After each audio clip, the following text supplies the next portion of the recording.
Being a superhero sounds cool, but it's not that easy. You have to risk your life to save the world while keeping your identity a secret. Bob seems like a normal young man driving through everyday traffic. However, he's way more than that. Bob was going for an important meeting, but then he noticed the police trying to catch a robber. Bob can't stop himself from jumping in this matter and show his superpowers. That's right, Bob is gifted with super strength, and he saves his city disguised as Mr. Incredible. He runs after the criminal, but an old lady calls him to help her poor car. Bob can't say no when it comes to helping others. He plucks off the whole tree to get the cat and uses the same tree to stop the criminal's car. The criminal tries to run away, but another superhero catches him. It's the famous Elastigirl. She reminds Bob of their meeting later and goes away. However, another problem delays Bob's meeting. An old person is trying to attempt suicide by jumping off a high building. Bob saves him immediately, but he finds a notorious criminal inside the building.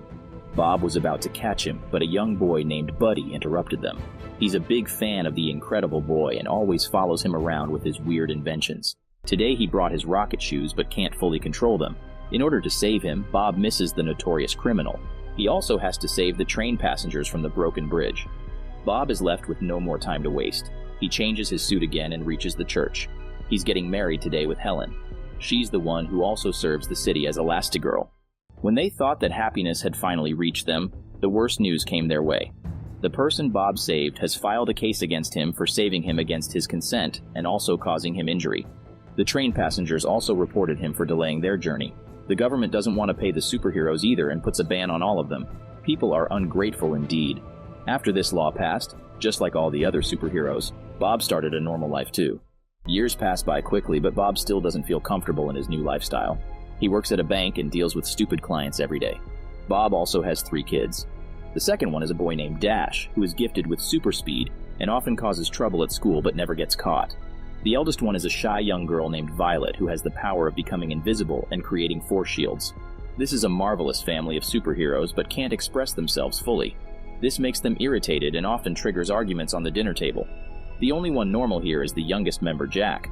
Bob often gets frustrated too and goes out with his superhero friend Lucius to have some good time. Their good time is not at a bar or club. They feel good when they secretly fulfill their superhero tasks by saving others. Sometimes they almost get caught, but the risk is worth it. Bob gets home late after the secret mission and makes Helen suspicious of him. She blames him for not giving enough time to his family and lagging at work. The argument gets louder and the kids hear it too. Their family is not the warm family Bob expected it to be. The next day, Bob is called by his boss, who scolds him for being too honest with the customers.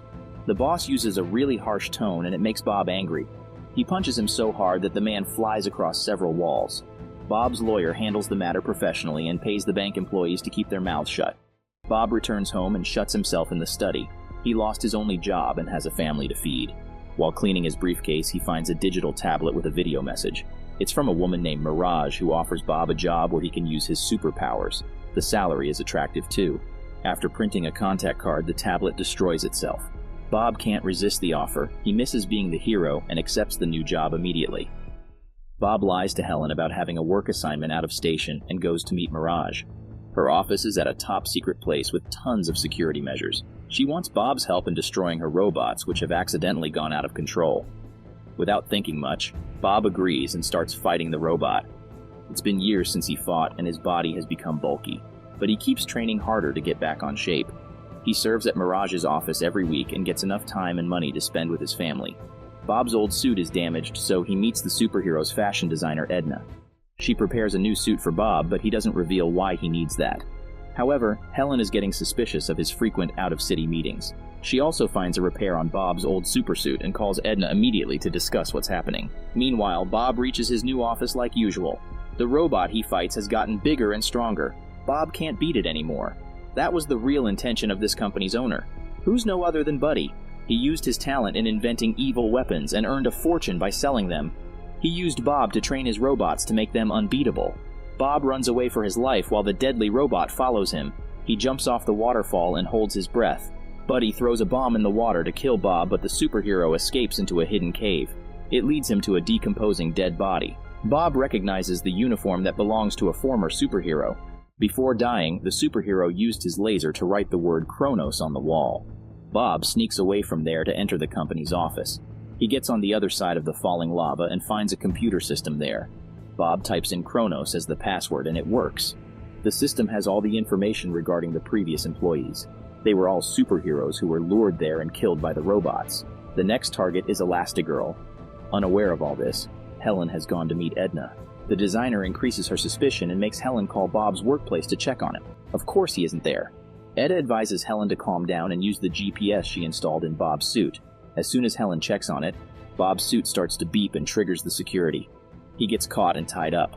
While Helen packs up and borrows a jet to find Bob, Buddy assumes that Bob called for help, so he sends missiles to destroy the jet. The kids also sneaked on the jet, and Helen needs to save them too. The plane destroys, but Helen uses her elasticity to form a temporary parachute and they land down safely in the water. However, Buddy believes he killed Bob's family. Bob gets angry and grabs Mirage. He threatens to kill her, but Buddy doesn't care. Bob can't kill someone anyway. This incident leaves a deep impact on Mirage, and she secretly admires Bob's nature of valuing life. Meanwhile, Helen leaves her kids in a cave so she can search for Bob. Before going, she advises her kids to use their power to the fullest if they encounter any danger.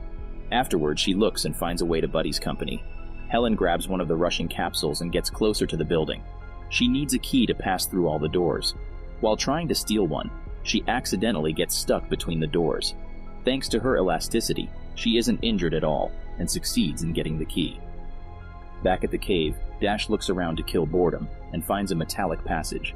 Before he can go any further, flames rise toward him and he runs away with his sister. They both wake up after the sun has risen. The jungle is full of hidden cameras that detect the kids as intruders and sends agents and robots to kill them. Meanwhile, Mirage remembers the kindness Bob showed and secretly lets him go. Bob is still not in his senses because he was told that his family died. Mirage tells him about the survival of his wife and kids, and Bob hugs her in happiness. Helen reaches there at the wrong moment and assumes that Bob is having a romantic relationship with Mirage. Instead of explaining things to her, Bob pulls her into a kiss to let her feel his true love. Unfortunately, Mirage has to interrupt their little romantic moment and inform them about their kids in danger. To protect themselves, Violet makes herself disappear, and Dash runs at his highest speed. He even knocks down one of the agents, but they are too many in number. While running towards the sea, Dash unlocks his ability to walk on water if he keeps up his high speed. After gaining more confidence, Dash destroys 2 more agents and rushes back to help his sister. Violet forms an indestructible shield bubble and the siblings run away in it. They meet their parents on the way, and together they face the enemy. Combining their unique superpowers, Bob's family knocks down all the agents in no time. Unfortunately, Buddy reaches there and uses his 0-point laser to capture the super family. He ties them up in front of a huge screen and shows them his deadly plan. Buddy always wanted to be a superhero, and now he's going to achieve his dream with evil means. He's sending his robot to the city, and when the people will call for help, no superhero will appear as all of them are killed already. That's when Buddy will make his entrance and pretend to be a savior. Bob helplessly watches his city getting destroyed and apologizes to his family. Helen tells him to stay determined and try looking for a solution. As she says that, Violet uses her shield to break the trap and frees her family too. They steal a truck to travel to the city, but they need something to make it faster. Mirage helps them again and lends a jet.